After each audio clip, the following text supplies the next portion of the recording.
Good morning. In this video, I'm going to deal with the video that Bryan Denlinger put out on dying thief. Now, this is a con job on his part. See, he's going to put up 3 words: repentance, believe Jesus Christ is God, and believe in a changed life. People who believe in the grace view of faith alone don't deny any of that. They believe in repentance, but it's repentance on belief. Because you have to form the conviction first. See, Bryan constantly shifts the terms around. But he doesn't tell you what he means by repentance. He means repentance of your personal sins. Believe Jesus Christ is God. He doesn't tell you. Later on, he'll sneak in the idea of, well, you believe Jesus Christ is the Father. See, that's a lie. You can't come to the Father except through the Son. And then, of course, he has changed life. Well, no question about the fact supernaturally you are changed. But he leaves out living a changed life. See, he has changed life. No question you have to be supernaturally changed. And if you're not, you should have assurance of salvation. You have to basically, there are 3 things you have to understand about assurance of salvation. You should be bearing fruit. You should be chastened by the Lord when you get out of fellowship. You should have the testimony until Romans 8:16, testimony of the Holy Spirit as a witness to your spirit. No one denies all that. So this is the con job that Bryan is going to put up, and we'll have to make this probably. Now, what Bryan does is always switching his modes, you see. Now he's going to be a teacher. So he's got a board behind him. He's got his teaching thing. And then at the end of it, he starts preaching. Crucifixion, Nowhere you're told to ask to be saved. The dying thief, when he called on the Lord, he was already a saved man. It wasn't much calling upon the name of the Lord that got him saved. He was saved before he called upon the name of the Lord. Because he believed that Jesus Christ was God on the cross, dying for him, and he believed in that kingdom. As a kingdom gospel at that stage. So, although he died after the Lord, so but and when he got saved, he died in that kingdom gospel environment. That issue of believing in the kingdom, that this was Jesus Christ the Messiah. That's what Peter confessed in Matthew 16. Thou art the Christ, thou art the Son of God, the living God. And we're going to go over some of these arguments that they use real quickly here. But I'm going to show you 3 things that you can learn from the dying thief. Number 1, we can see repentance.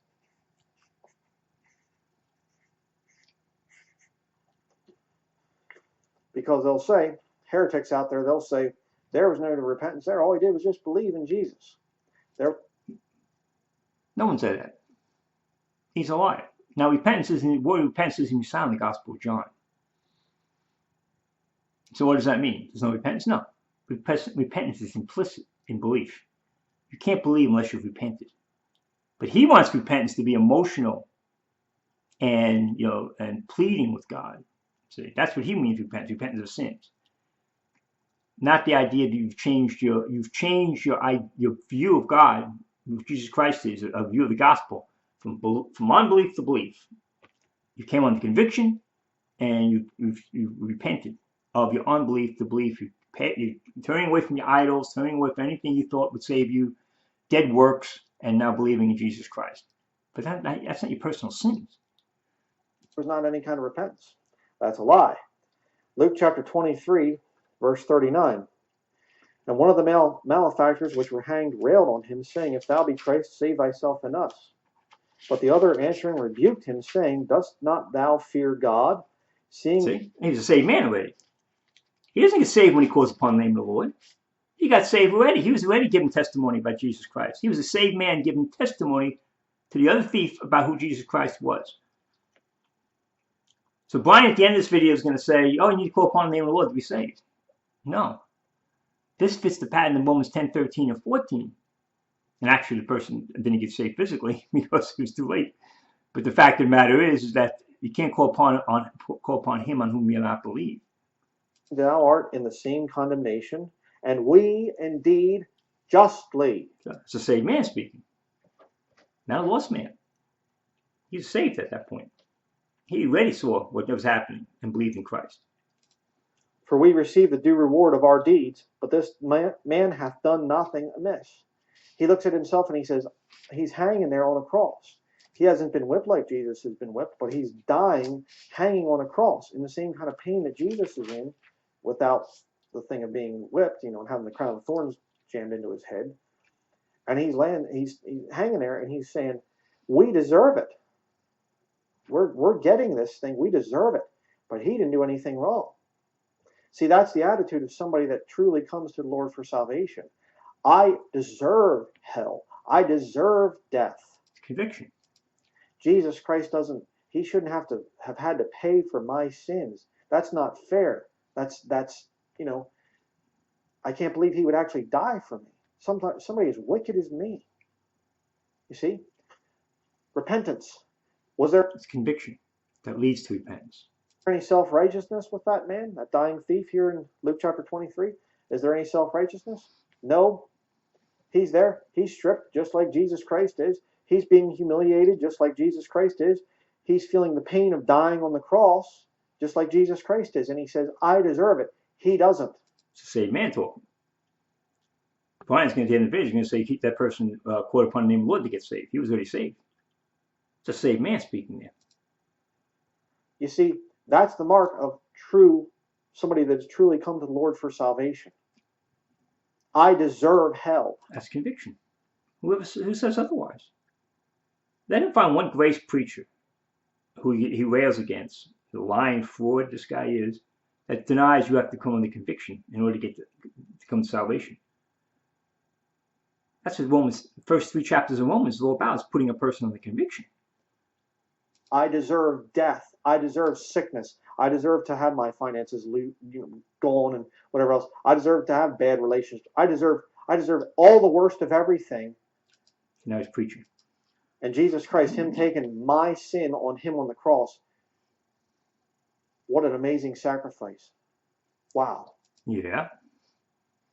Who's arguing with that? Who argues with this? He's so strong, man. He doesn't deserve it. He didn't do anything wrong. I did. Yeah. What does that do with repentance? It's not repentance of sins. See, they put repentance up, and every time they do that, they think it's repentance of personal sins. You're not repenting of personal sins. The thief didn't say one word about why he was up on the cross. He just believed that was God on the cross suffering in his place, suffering. And he believed in that kingdom gospel, by the way. Remember when they go into that kingdom. But the fact of the matter is, he said one word about his personal sins, did he? He fell into conviction and changed from unbelief to belief. Repentance. So to these wicked devils out there that try to say, well, there was just belief. There's just belief there. There's no repentance. You can't read plain English. See, he's coming under attack from can't read English. He's the one who can't read English in John 8, where he thinks, if you don't believe I am he, is referring to the Father. It's referring to Jesus Christ being the Messiah and the light in verse 12.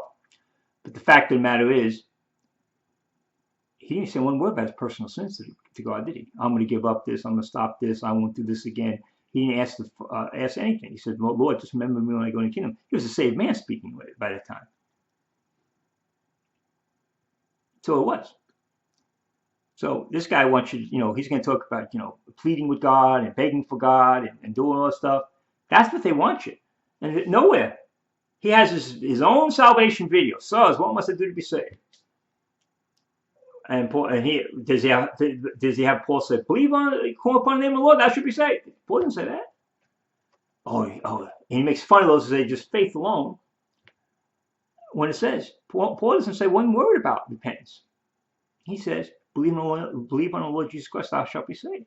So one word. Now we know repentance is implicit in that, because you can't believe unless you have changed your mind about unbelief to belief. You've given up your dead works, given up your anything you think could save you, but it's not your personal sins. Secondly, what did he say to Jesus Christ?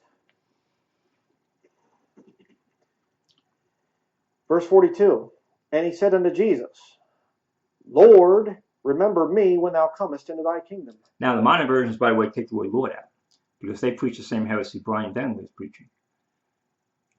They think that the Father left Jesus Christ when he fell under conviction for sin. See, Bryan thinks the Father, when he says he's talking to the Father left God, left Jesus Christ. He thinks when Jesus Christ breathed out the ghost, that's the Holy Ghost. That's what Bryan teaches. That's how nutty this guy is. So that's why the modern versions take the word Lord out of the dying thief's mouth, because they are based on the heresy that he was actually indwelt by the Father. The Father left. And so God wasn't there anymore on the cross.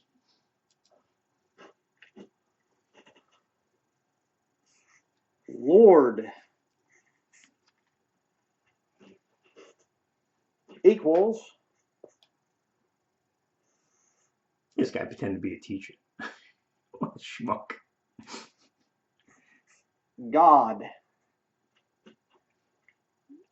You see, the only Now listen to this, people. people that ever called Jesus Christ Lord were the common people and things like that.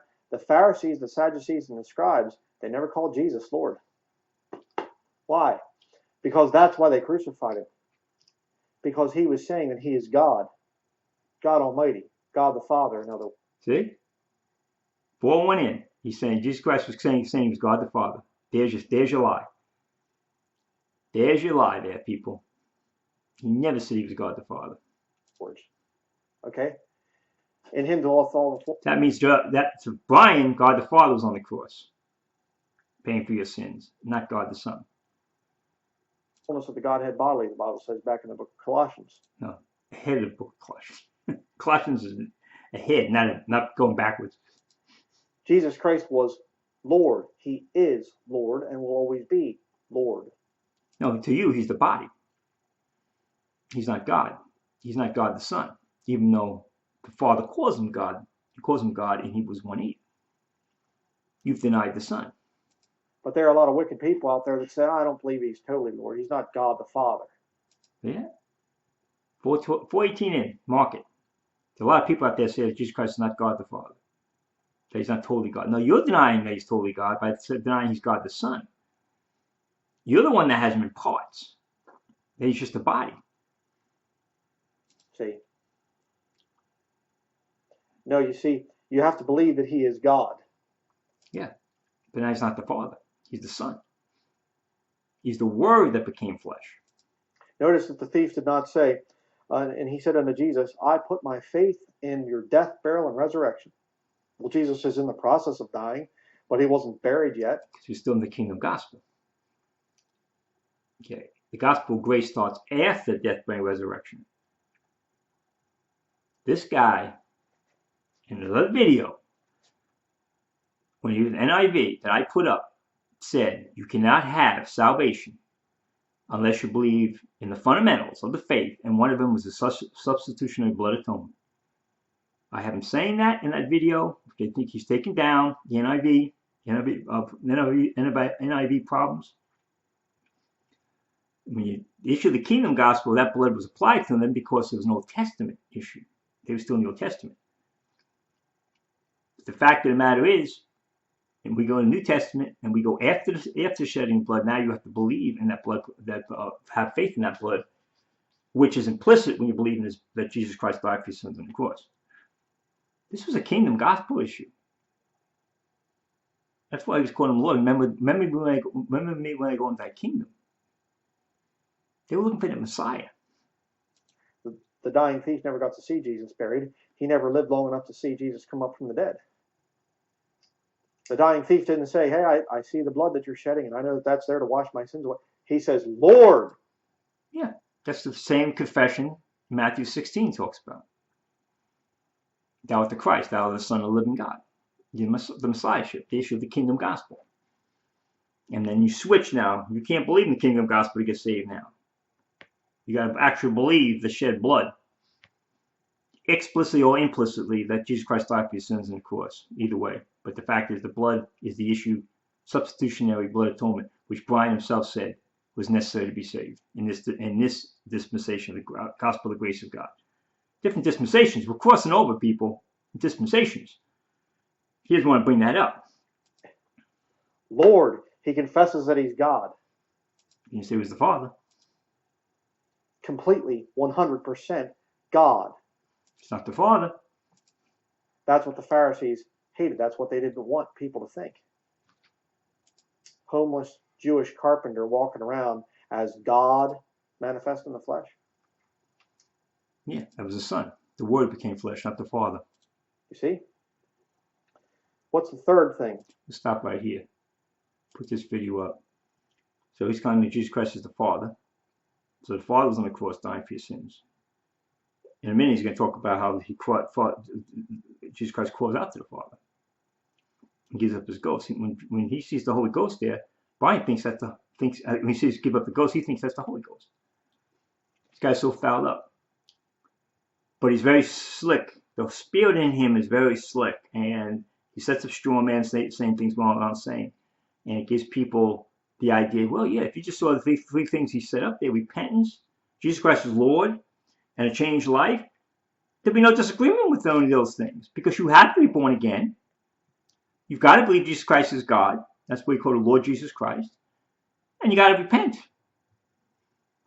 Most people don't die in repentance. What they say is that it's a different repentance. It's not repentance of your sins.